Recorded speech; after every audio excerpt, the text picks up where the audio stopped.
Cities were meant to be the future, but in some places, they make life harder, not easier. Today we'll look at 40 examples of urban hell on Earth, starting with number 1, Kowloon Walled City. You're looking at a whole city packed into one small block. From above, it looks like one solid rectangle of rooftops with almost no streets. This place was called the Kowloon Walled City in Hong Kong, and it was the world's densest city ever. About 33,000 people lived here in only 2.6 hectares of land. That is more than 1.2 million people per square kilometer. The alleys were very narrow, the floors were stacked high, and people also walked across the rooftops. Triad gangs controlled crime for many years, but big police raids in the 1970s reduced it. Families still created a close community with clinics, shops, and small factories. Demolition began in 1993 and finished in 1994. It was transformed into a park in 1995, but the old yamen and gate still remain. Number 2. Neighborhood inside stadium. Imagine living on a baseball field. Well, in this place you didn't have to. After the Nankai Hawks baseball team moved to Fukuoka, the Osaka stadium changed. The outfield was turned into a small neighborhood of model homes. You can see rows of gray roof houses where center field should be. There are parking lots around the homes, and a red walkway straight down the middle. The grandstands are still there, but there are no crowds. The stadium first opened in 1950 and could hold about 32,000 people. In 1987, Madonna and Michael Jackson both performed concerts here. The stadium was demolished in 1998, and the land became Namba Parks. Talk about turning a home run into a real home. Number 3. Mountain split in half by highway. In the Guizhou province, China cut a mountain in half just to build a highway. Both sides were shaved into terraces, with stepped concrete walls to hold them. The road runs straight through the gap, with no shade on the asphalt. To the left, there is a village and bright farmland in the valley. More than 92% of Guizhou is mountains and cliffs, so roads must deal with hard terrain. Crews cut the ridge instead of digging a tunnel in order to keep the route short. Engineers say cutting and filling is cheaper and faster than long tunnels. In fact, it takes only months to cut a pass, but a tunnel can take a year or more. At the edges of the interchange, tunnels go into the hills. Guiyang is the capital city of the province, with a cluster of bridges connecting its valleys and scattered villages. The world's tallest bridge, the Huajiang Grand Canyon Bridge, is also planned to open in late 2025. At about 625 meters, 2,051 feet, above the river, it will cut a 70-minute drive down to 1 minute. Number 4. Ponte City. This hollow residential tower in Johannesburg, South Africa, is called the Ponte City and was once known as the tallest slum building in the world. Opened in 1975, it rises 173 meters with 55 floors. For 48 years, it was Africa's tallest residential skyscraper. The building is a cylinder with an open core, so every apartment gets light from both sides. At first, it was a desirable address, with shops at the base and even plans for an indoor ski slope inside the core. By the late 1980s and 1990s, crime and neglect took over. Gangs moved in, and trash piled 5 stories high in the core. Some even proposed turning it into a high-rise prison, while many migrants still lived there. In 2007, a project called New Ponte began with plans for hundreds of renovated units and new retail. The financial crisis ended that effort, but owners kept refurbishing slowly. By 2017, the tower was marketed again as safe and affordable, even as central Johannesburg struggled with city services. Today, its exterior is wrapped in giant advertisements that crown the skyline. Number 5. Peak of American urban planning. Now I know what you're thinking. It wouldn't be an urban hell video without some suburban place. From above, Las Vegas shows rows of almost identical roofs, all in the same colors. Hundreds of roads circle around the houses. What could be a short walk to the store turns into a car trip instead. The city is built in a grid, so people have to drive long routes to get anywhere. Most houses look the same, one story with garages facing the street and a small backyard. The trees are small and spread out, so there is very little shade. Schools and stores have large parking lots, further supporting the use of cars as the main mode of transportation. The neighborhoods also end in an unnatural straight line, and right after that is open desert. Number 6. The American Dream. This is Los Angeles, looking south along the 110 freeway. The view stretches so far that the city seems to never end. The freeway runs straight through the middle and splits the city in two. On the left are warehouses with big flat roofs, and on the right are tight rows of houses with driveways facing the street. Most of what you can see are roofs, parking lots, and wide roads. Sidewalks run beside fast traffic instead of next to shops, and there are very few trees, so shade is limited. The freeway has sound walls, and the cross streets go over it, running straight for many kilometers, making detours very long. The air looks brown, and the colors seem faded. Through the haze, even the coast and harbor are hard to see. Traffic is heavy on the 110, and there are many lanes, showing that cars come first here, people second. Number 7. From oasis to desert. This is Basra, Iraq, on the Shat al-Arab Corniche. The top photo is from 1993. Thick trees line both sides of the road, giving full shade. Cars and small kiosks sit under the branches, and the river shows through the gaps. Looking at the photo from 2025, we can see that the trees are gone, replaced by wide paving, thin palms, metal railings, and tall light poles. The space is open to the sun, with little shade for people walking. Basra is a large city in southern Iraq, and summer heat here often reaches 45 to 50 degrees. On days like that, the difference between heavy tree cover and bare stone is very noticeable. Number 8. Highest elevated city in the world.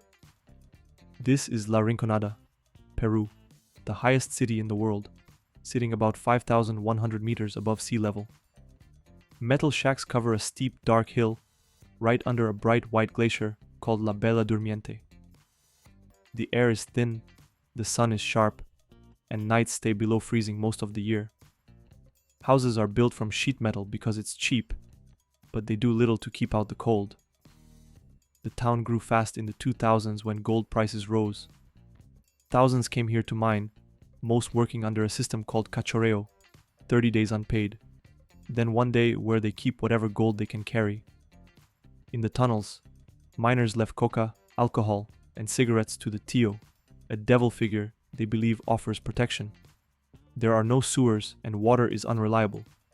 Trash piles up in gullies, and locals say mercury from the gold process has tainted the glacier streams. The altitude itself is another danger. Many here suffer headaches, dizziness, and chronic sickness just from living so high. Some call it the lawless city, since the rush for gold often comes before safety or rules. Number 9. Colón City, Panama. This is Colón City, located next to Panama Canal's locks, where ships and cargo pass by every day. Tens of thousands of people live here, and the city is also home to the Colón Free Zone, a large duty-free trade area. But this block tells a different story. The buildings are old and crumbling, with cracked walls, patched roofs, and broken balconies. Many windows are blocked with cinder blocks, and the facades show rust, stains, and scorch marks. Power poles and a web of low cables run across the street, while satellite dishes cover the walls. The sidewalks are narrow and broken, with trash, puddles, and debris at the edges. There are no trees and no shade, so the heat falls on bare concrete and metal. The place feels worn and rotting, but the buildings are still lived in. Number 10. Aftermath of World War II, Nuremberg. This image shows Nuremberg, Germany, in 1945, seen over a bend in the river. Almost everything in view is destroyed. Roofs are gone, many walls stand half broken, and the streets are filled with rubble. The old town lies open to the sky, with churches and houses reduced to shells. These ruins came after years of Allied bombing by the Royal Air Force and United States Army Air Forces from 1940 to 1945. Nuremberg was a major economic center and also the site of the Nazi Party rallies. That's why it was heavily targeted. The worst raid was on 2nd January 1945, when 521 RAF bombers dropped about 6,000 high-explosive bombs and 1 million incendiaries. More than 1,800 people were killed, and around 100,000 lost their homes. The old town was almost completely destroyed. Deaths were lower here than in some other cities because many people sheltered in deep basements and tunnels. In the years after, residents rebuilt much of the city center. Today, Nuremberg is rebuilt, with a restored old town, modern districts, and a population of about 500,000 people. Number 11. They replaced a masterpiece with a spreadsheet. This is the Chicago Federal Building, shown in the early 1900s. A huge dome, stone arches, and classical columns filled the block. Inside were courts, a post office, and customs. In the 1960s, it came down. In its place rose the Chicago Federal Center, designed by Ludwig Mies van der Rohe. 2 black steel and glass towers and a low post office frame a wide plaza, with a red sculpture called Flamingo as the main accent. The trade was stone detail for clean lines, and a dome for a flat grid. A similar story happens in Zurich, where the older view shows the Tonhalle of 1895, full of domes, arches, and towers. It hosted concerts and fairs, with gardens and grand stairs.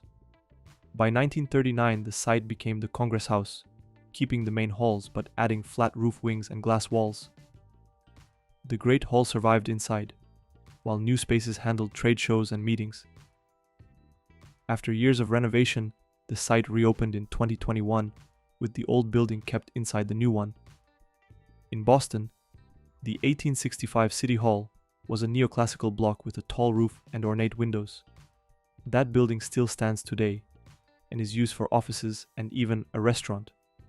But in 1970, a new City Hall opened at a different site. It is a brutalist structure of raw concrete and brick standing over a wide plaza. Some call it ugly and heavy, others see it as bold and sculptural. Number 12. Train that goes through market.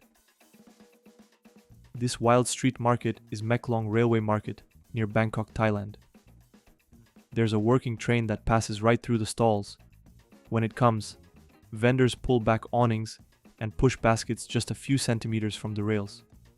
You can see vegetables and baskets sitting almost at wheel level. The train moves at walking speed, and you hear the horn echo between the tarps. People press into doorways and watch it roll by. As soon as the last car clears, the tarps drop, and the market returns to normal in seconds. Locals call it Talat Rom Hup, the umbrella pull-down market. The line runs about 65 kilometers in total and averages around 30 kilometers per hour. Only 4 trains a day use this final stretch, so the routine is baked in.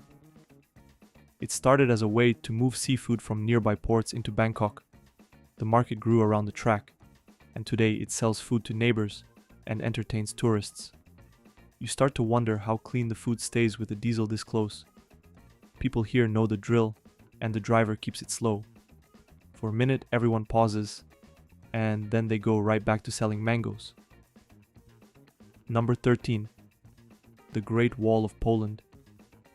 This is the Falowiec in Gdańsk, Poland, a wave-shaped housing block in the Primorze district. From above, its long curve runs past lawns and footpaths, with taller towers and other blocks behind it. The building stretches about 860 meters, with 1,792 flats and nearly 6,000 residents. It rises 11 stories and repeats the same rows of balconies the entire way. Built in the late 1960s and 1970s, it is one of 8 Falowice in Gdańsk. Most front doors open onto outdoor galleries that connect the stairwells, while every flat has a south-facing balcony. At least the strip along the building is a park, with grass, trees, and walking paths that make the area less heavy. In the wider view, a forest belt and the coast sit just beyond the housing, so the sea isn't far.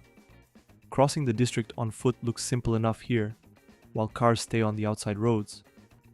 People call it the Great Wall of Poland, and it really does feel that way. One long wavering wall of homes running block after block. Number 14. Courtyard of Silence. Something about this place feels off. It's just so plain.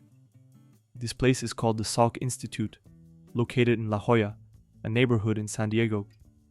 The courtyard is wide and flat, with pale stone underfoot. 2 concrete wings stand on each side, almost identical. A narrow stream of water runs straight down the middle toward the ocean. There are benches but almost no shade. Only a few small citrus trees sit at the inland end. Jonas Salk started the institute in 1960 after the polio vaccine, and the buildings went up between 1962 and 1965. Today, hundreds of scientists work here, but the courtyard still feels very quiet and empty. Number 15. Squid Game in real life. Some people might enjoy this as a vacation spot, but to me, it feels uncanny. I wouldn't want to live here. It looks like the main hall area from Squid Game. The walls are painted pink with orange balconies, and tall slabs of concrete rise up to cast thin shadows. Stairs run between the walls and turn out of sight, so it feels like a maze. Inside are small patios and courtyards that bring in light and air. On the roof are sun decks and a small pool, with the sea just beyond the hill. The architect Ricardo Bofill designed it in 1968, and people moved in by 1973. About 50 apartments fit inside, from small 60 square meter studios to larger 120 square meter flats, all built from concrete. Today it is a private housing complex, with some apartments rented to visitors but no public access. Number 16. Alexandria, Egypt. This is Alexandria, a crowded city on the Mediterranean coast of Egypt. Tall beige apartment towers stand in rows right by the sea. The streets between them are narrow, and there are almost no trees or parks. Some balconies look toward the water, but most face other towers. Along the beach runs a wide highway. To fight traffic, the city added more lanes. But in summer, the cars still line up bumper to bumper. Crossing the road to reach the sand means walking across as many as 8 lanes. People say Alexandria is only about 2 kilometers wide, but has around 5 million people, so almost everyone lives close to the sea. Between 2 towers, there's even an empty lot with Roman catacombs inside. These buildings were first built for army officers and later sold to middle-class families. From above, the towers look all the same, like a set of blocks copied again and again. Looking at it after a while, I still can't spot a tree. Number 17. Lunik IX. This is Lunik IX, a housing estate on the edge of Košice, Slovakia. The buildings are tall concrete blocks, their balconies crowded with laundry, boards, and satellite dishes. Black streaks run down the walls from smoke, because many families heat with wood or coal, and vent the fumes straight out the windows. Below the balconies, trash piles up. Plastic bottles, bags, and scraps cover the ground so thick it looks like a carpet of waste. Kids climb and play through it, because the city doesn't collect garbage here often. People online say many flats have no running water, and electricity cuts are common. Without proper services, residents improvise, but the place ends up looking abandoned, even though thousands still live here. Other parts of Košice look modern and well kept, so the contrast with Lunik IX is sharp. Paint, repairs, and working utilities would help, but the biggest difference would come from something as basic as regular waste collection. Right now, what stays in my mind is the crunch of bottles underfoot. Number 18. Dhaka, Bangladesh. Dhaka is one of the densest cities in the world, and that comes with consequences. There are many canals filled with trash, piles of plastic, bottles, and bags stacked so high that the water is hard to see. People still cross on narrow bridges, moving in single file, while waste sits right below their feet. Tall buildings crowd both sides of the canals. Their walls are cracked, stained, and patched, and many balconies hold clothes, wires, or makeshift repairs. At the ground level, small shops and market stalls push out toward the street with plastic tarps for roofs. In some places, you can even find electric wiring that sags across the roads. They knot into giant clusters that hang low over alleys, mixing with signs and air conditioners. People often walk in the street because sidewalks are broken or just non-existent. From above, the city stretches for kilometers with mid-rise towers packed wall to wall. The air often looks gray and hazy, and all roofs, windows, and balconies repeat in the same colors and patterns, while open land and green space are very hard to find. Number 19. Dharavi Slums. This is Dharavi in Mumbai, India, known as one of Asia's largest slums. The settlement covers a little more than 2.1 square kilometers. From above, the roofs form a dense patchwork of metal sheets, many with blue plastic covers. Homes sit wall to wall, with only narrow lanes between them, so open space is rare, and there aren't many yards. There's a wide road that runs along the edge, with steady traffic. Streetlights stand on the curb, and a narrow sidewalk runs beside them. The border is a hard line where the neighborhood meets the roadway. In the distance, taller buildings rise with more space around them. It feels very crowded and compact. Number 20. Kolkata, India. This is Kolkata, a huge city in eastern India with more than 14 million people in its metro area. The streets are busy with yellow taxis, buses, rickshaws, and carts pushed by hand. Trucks and porters carry goods through the same narrow roads that people walk on. Trams also run through the city, their tracks cutting down the middle of crowded streets. Shops sit close together at the ground floors, selling food, clothes, and tools. The buildings above them are old, with cracked walls, patched balconies, and wires hanging across the street. Power cables are thick and messy, sometimes hanging low where people and vehicles pass. Sidewalks are often small or broken, so people step into the road to get around. The air can look gray from traffic and smoke, and there aren't many trees for shade. The city shows many layers. Mosques, temples, and old colonial buildings rise above the markets, while new apartments and offices spread out across the metro. Number 21. Monster Building. This is the Monster Building in Quarry Bay, Hong Kong. It's a huge housing estate built in the 1960s, made up of 5 connected blocks including Montaigne Mansion and Yik Chong Building.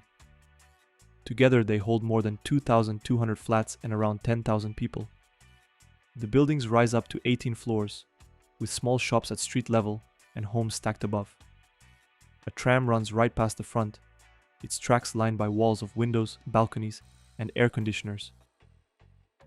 Inside the courtyard, the buildings surround you like a wall, leaving only a thin slice of sky overhead. Hundreds of windows, pipes, and balconies face each other, packed with laundry, signs, and railings. The place feels crowded, dark, and noisy, but it is still full of daily life. People shop at the ground floor, trams pass by, and residents go about their routines. Number 22. The Hill of Dishonor. On the hillside above Palermo, Sicily, you can still see rows of half-built villas made of bare concrete. Locals call this place Pizzosella, the Hill of Dishonor, because even though they tried for years to break them down, those buildings are still there, ruining the view of the mountains and the Gulf. In the late 1970s, a construction company tied to the mafia got illegal permits to put more than 300 luxury houses here, right inside a nature reserve. About 170 villas were left unfinished, nothing but frames of pillars and slabs standing like skeletons across the slope. Courts seized much of the land in the 1980s, but the empty shells were never removed. For decades, they just sat there, spoiling the hillside. In 2013, an art group called Fire Allah started the Pizzosella Art Village, a street art project that turned the abandoned villas into giant canvases. Artists from all over Italy came to paint the walls, showing how crime and corruption had damaged the landscape. The project was not officially allowed, and some artists were even arrested, but it only made the place more well known. Today, some of the villas are still private and guarded, blocking parts of the mountain, but many of the unfinished shells are now covered in street art. Number 23. Infonavit Housing. This is an Infonavit housing tract on the edge of a Mexican city. Rows of small, near-identical houses stretch far into the distance, most painted the same few colors. I think it would be easy to get lost here at night. Each block is 2 homes stuck together, with thin yards in between. Black water tanks sit on many roofs, used when the water supply is weak. Most of these homes were built fast in the early 2000s, with only 1 or 2 designs. They are small, often 1 or 2 rooms, and many families later add another floor or paint them. Still, supporters say these homes give families a roof, power, and plumbing, and a chance to own something. Houses often cost between $20,000 and $40,000 US, usually bought with government-backed loans. From above, the neighborhood looks organized, but also crowded and repetitive, with almost no parks or shops in sight. Number 24. Rustavi, Georgia. This is Rustavi, a city with over 100,000 residents about 20 kilometers southeast of Tbilisi. It was built quickly in the 1940s and 1950s around the big steel plant. When the USSR collapsed, many factories closed, leaving empty fields and unused lots around the housing. Now, rows of Soviet apartment blocks stretch across the plain, many shaped in L or U forms with small courtyards inside. The walls are gray, balconies look patched, and satellite dishes hang on many windows. On the ground, streets often turn into dirt paths with little or no sidewalks. The edge of town feels bleak, with big concrete blocks on one side, scrubland on the other. Winters must feel harsh in the open courtyards. Not all of Rustavi looks like this. Some central streets are better kept, but much of it still shows its Soviet past. Number 25. Slums of Manila. Across the city, Manila has shining towers and malls. This is the other side of the city, where people keep going with whatever they can build, and always at risk from storms and floods. The canal water is green and slow, with trash floating on top. People use it for daily chores, even though it looks dirty. Buckets, pipes, and dripping floors show how much life depends on it. Locals say that during heavy rain, the water can rise right into their homes, sometimes half a meter or more. There are no wide streets here. Lanes are so narrow that no fire truck or ambulance could pass. Families get water from communal taps, and many pull power from illegal hookups called jumpers. Every wall, balcony, and floor feels handmade, built piece by piece just to stay standing. Number 26. A bumpy ride. This tram line in Novosibirsk, Russia, looks more like a roller coaster than public transport. There's a blue tram moving slowly on bent rails that sink into the mud, with puddles sitting between them. Dirty snow piles and bare bushes line the sides, while thin poles hold up a tangle of wires overhead. It doesn't look safe, and the ride must have been very bumpy. Locals say the tram is a KTM 5 model, built back in Soviet times. The ground here shifts with the freezing of Siberian winters, which can twist the tracks into waves like this. I'm guessing the zoom lens makes the bumps look closer together, but the shaking is still real. In French, roller coasters are called Russian mountains, and in Russian, they're called American hills. Looking at this tram, the joke feels right. I'm rooting for the riders and the bolts holding this together. Locals say the tracks were fixed later, but on this day the tram gave its passengers a roller coaster ride. Number 27. Asian vertical slums. This is what people call a vertical slum in Asia. It's the Mirador Mansion in Hong Kong, a block built in the late 1950s. If you lived on a high floor here and looked out, all you'd see are gray concrete walls stained with water and rust. Hundreds of small windows line the walls, with old air conditioners sticking out like metal boxes. Pipes, brackets, and laundry racks hang everywhere. The gap between the towers feels like a deep shaft with barely any sky above. Down below is a narrow alley of patched concrete, crossed by pipes and marked with stains. It looks cleaner than expected, but I wouldn't want to walk under all those heavy AC units and rusty frames. You can almost hear the buzz of compressors and the steady drip of drains. I'm thinking how little sun or wind ever reaches the homes facing in. Number 28. Locker or building? Am I the only one who thought at first this was a locker? Well, it's actually a hotel view in Manila. Two long gray buildings run side by side, forming a narrow canyon of windows.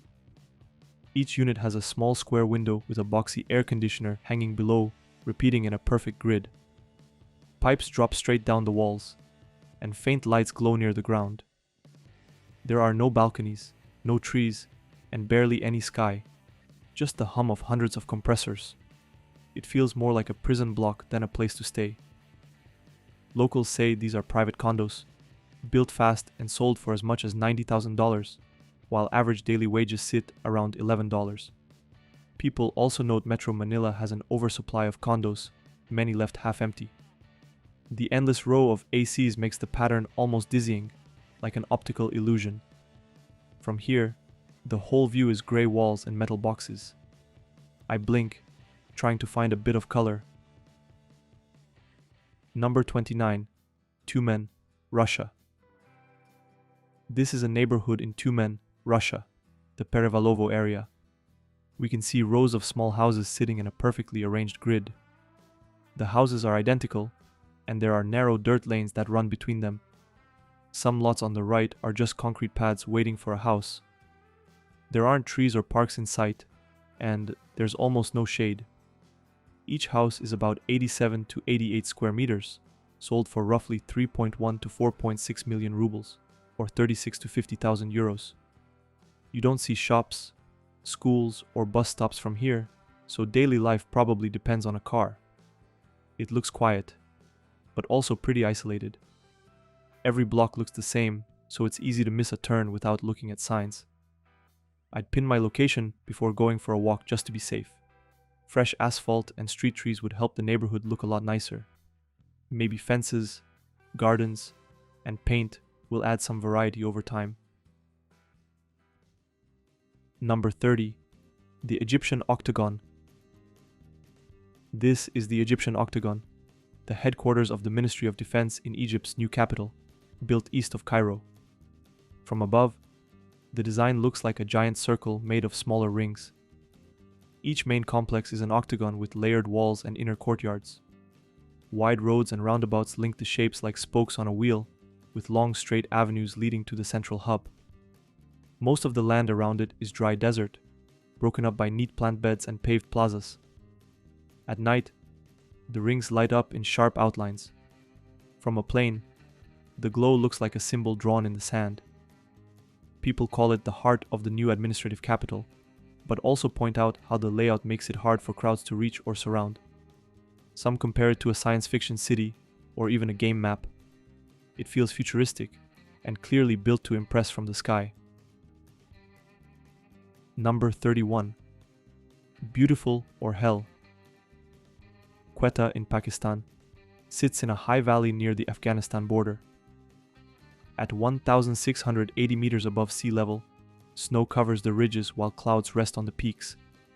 It looks very dramatic against the mountains, with flat roof homes filling the valley floor and climbing the slopes, almost stacked on top of each other.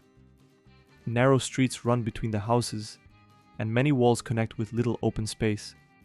There aren't many trees that would create natural shade, and most roofs hold water tanks or small add-ons. Quetta's population was about 1 million in 2017 and around 1.6 million today, which matches the crowded layout here. The pattern is irregular, with lanes bending to the land and houses pressed against the cliffs. Daily life for residents means steep walks and tight turns on narrow lanes. Number 32. Zipper Street. This long, thin subdivision in South Carolina is called Wagon Trail. From above, it looks like a zipper cutting through the woods. One road runs straight in and out, meeting only a narrow 2-lane rural road. Rows of copy-paste houses line both sides, each with the same driveway, and small patch of lawn. Cars fill the curbs and garages, and trash bins sit at the edges. There's almost no shade, no sidewalks, and the street ends in a small loop, so every trip means a U-turn or a detour. I'm thinking the forest is the best part here, at least until they cut it down for more building place. Developers build streets like this by the dozens, with 50 to 100 houses each. Shops and schools are far away, so nearly every trip means driving. It feels quiet and orderly, but also cut off. Number 33, Scotland's Chernobyl. This is Kowloon Park in Port Glasgow, Scotland, a grid of abandoned tenement blocks. The 4- and 5-story flats stand with windows broken or boarded up. Flat roofs are cracked, patched, and green with moss. Grey and red walls are stained, and gaps show stairwells behind. There's a wide road that runs past, but there are no cars, no people. The estate once held 430 flats for shipyard workers. Today, less than 10% are lived in, and most doors are sealed. A school and a church still stand nearby, but their windows are gone too. I can imagine the noise when the shipyards were busy. Now, only wind whistles through the empty frames. Demolition crews have started taking blocks down. Locals hope for new homes here, but for now, the rows sit silent beside the empty road. Number 34, Average Evening in Gurgaon, India. This is what an average evening looks like in Gurgaon, India. A wide curved road is jammed with thousands of cars and a few buses, barely moving. Tall glass office towers rise on both sides, while a thin line of trees separates the lanes.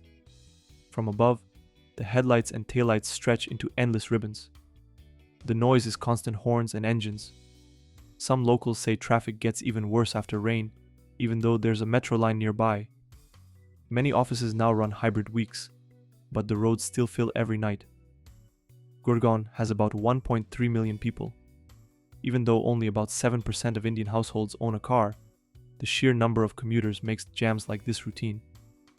I believe we're all thinking the same thing. It needs just one more lane. Number 35. Graffiti over 50 buildings in Egypt.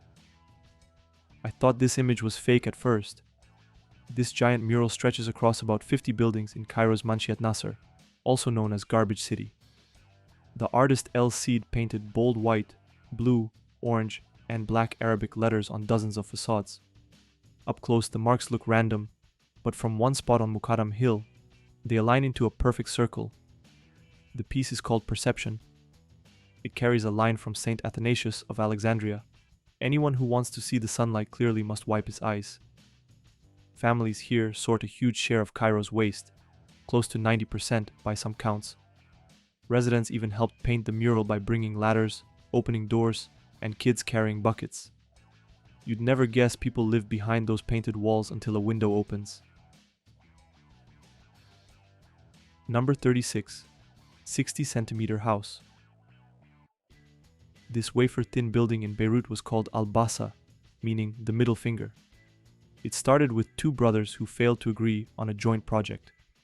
In 1954, one brother hired architects and told them to block the other's sea view. They squeezed a wedge-shaped house onto a 120 square meter plot, 60 centimeters wide at its skinniest and about 4 meters at the widest. From the front, it looked like a normal apartment block, with windows, balconies, and doors that opened onto nothing, so it looked legal enough. From the side, it turned into a blade that sliced the view and the light. Locals once nicknamed it the Queen Mary, because the prow-like tip felt like a ship pointing at the Mediterranean. It didn't add homes or beauty, it made a point. Number 37. Chongqing apartment cages. This wall of balconies and bars stands in Chongqing, China. Every apartment has a metal cage. It works as a safety rail, storage space, and pigeon guard. Air conditioners stick out in rows, and laundry hangs close beside them. From far away, the block looks like one big grate. Up close, it's hundreds of small homes, each with a fan, a shirt, a plant, a life. A monorail passes so close to the lower floors that riders can see straight inside. Down below, a narrow street cuts between the towers, filled with taxis and scooters. Higher up, bridges link towers because the ground rises and falls with the hills. One lobby can open at street level, while another opens 10 floors above. The top floors get sunlight for a short time until other towers block it. At night, smoke from cooking and the glare of headlights drift up to the cages. It's crowded and noisy, but it works. This is how the mountain city fits millions of people. Number 38, Pyongyang, North Korea. This apartment block sits in Pyongyang, North Korea. You see rows of identical balconies running across the whole frame. The walls are painted the same pale green, floor after floor. Black streaks mark a few floors, like smoke or grime. I kept looking for a sign of life, laundry, plants, an open window, but almost nothing shows. Most balconies look empty, some more like storage than living space. The repetition makes the whole block feel more like a pattern than a home. You lose track of the floors as your eyes climb higher. It's tidy and uniform, but quiet to the point of silence. No voices, no lights, no color beyond the paint. The building does its job. In fact, the apartments could be very nice, but from outside it feels heavy. Number 39, Edku, Egypt. This is Edku seen from above. Thousands of flat roofs are packed edge to edge, with only thin alleys winding between them. Wide streets are hard to spot, and open parks or squares are almost non-existent. Most roofs are the same pale sand color, with an occasional blue patch. A few trees appear here and there in courtyards, but shade looks rare. The layout feels like it grew one room at a time, turning into a dense maze where finding a straight path would be tough. I'd get lost in minutes. I can't even imagine being a delivery driver here. Number 40, Al Dana Villas. This is Al Dana Villas on the east coast of the UAE. Rows of identical white houses sit side by side around a man-made bay. Two curved roads make the island, with only one way in from the shore. Each house has a short driveway and a small patio by the water, but the edge is just piled rocks and fencing, not a beach you can walk on. There are no trees, no lawns, no shade. It feels more like a sideways hotel than a real neighborhood. The houses are packed close, but you don't get parks, shops, or streets to walk. You get a sea view and also a view straight into your neighbor's patio. It has the crowding of an apartment block without the benefits of a city. Here, air conditioning will do most of the living. A harsh place of concrete, stone, and coastline turned into driveways. I believe these examples truly prove that urban hell is real, but they do not paint the whole picture. Sometimes there is still hope. Thanks for watching. Make sure to check out our similar videos or part 1 if you haven't already. And don't forget to like and subscribe for more content like this.